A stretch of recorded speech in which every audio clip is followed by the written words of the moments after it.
تو نوجوانوں، بزرگوں، میری عزتدار ماں اور بہنوں، خوب دعائیں کریے اور احتجاج کے لیے تیار رہیے۔ یاد رکھو، میں تم کو پکار کر کہہ رہا ہوں، اگر آج تم بیدار نہیں ہوگے تو آنے والی نسلیں تم کو ہم کو کوسیں گی کہ تم نے ہماری مسجد کو تک نہیں بچا سکے، تمہارے اولیاء اللہ کے آستانوں کو نہیں بچا سکے، تمہارے قبرستانوں کو نہیں بچا سکے۔ جو ہمارے بزرگ اس قبرستان میں آرام کر رہے تم نے ان کو بھی برباد کر دیا۔ اٹھو بھارت کے مسلمانوں، یہ وقت اٹھنے کا ہے۔ میں بار بار تم سے کہہ رہا ہوں، تم اگر مجھ سے نفرت کرے تو کرو مجھ سے نفرت، دل کھول کے کرو، مگر یہ تو سب کا مسئلہ ہے نا میرے بھائی۔ یہ کوئی جو بندیوں بریلویوں کا اہل حدیث کا مسئلہ نہیں ہے، یہ وقف کا مسئلہ ہے۔ جو جائیداد اللہ کے نام پر ہے، تم اور ہم کیا جواب دیں گے حشر کے میدان میں؟ السلام علیکم رحمۃ اللہ وبرکاتہ۔ میں محمد نعیم، آل انڈیا مجلس اتحاد المسلمین کا ایک سپاہی، سرگرم و کارکن، امبرپیٹ ڈویژن اور امبرپیٹ کانسٹیچوئنسی سے تعلق رکھتا ہوں۔ میں آج سب کے درمیان میں آنے کا ایک ضروری مقصد سمجھتا ہوں کہ ہم سب کو پتہ ہے کہ حال میں پارلیمنٹ میں وقف امینڈمنٹ بل 2025 کو پاس کیا گیا ہے، جو کہ یہ بل بالکل ہمارے خلاف ہے۔ یہ کالا قانون بالکل ہمارے خلاف اور نقصان دار ہے۔ All India Muslim personal law board کی جانب سے 19 اپریل بروز ہفتہ 7 بجے سے 10 بجے تک دارالسلام، جو آل انڈیا مجلس اتحاد المسلمین کا دفتر ہے، اس میں منعقد کیا گیا ہے۔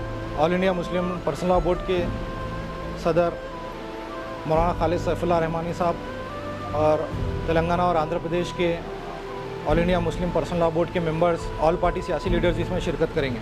آج ہم پر یہ کالا قانون مسلط کیا گیا ہے، ہمارے مسجدوں پر، خانقاہوں پر، درگاہوں پر، جو ہماری اللہ کی زمینیں ہیں۔ اس کالے قانون کو واپس کرنے کے لیے، جو حکومت میں شرپسندوں کی طاقت کو کمزور کرنے کے لیے ہم سب کو مل کر اتحادی اور متحدہ طور پر یہ مہم کو آگے بڑھ کر کامیاب کرنا ہے۔ اس لیے all India Muslim personal law board کی جانب سے وقف امینڈمنٹ بل 2025 کے تحت جہاں کہیں بھی جلسے ہوں گے یا پبلک پروٹیسٹ میٹنگ ہوں گے، ہم سب کو مل کر کثیر تعداد میں شرکت کرنا ہوگا۔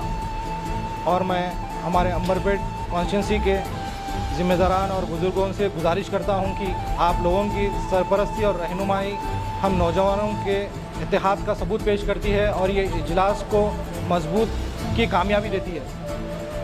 تو میں پھر ایک بار امبرپیٹ کے نوجوانوں سے اور میرے ساتھیوں سے گزارش کرتا ہوں کہ یہ اجلاس میں کثیر تعداد میں شرکت کریے اور اس اجلاس کو بڑے ہی انداز سے اس کو کامیاب کرنا ہے۔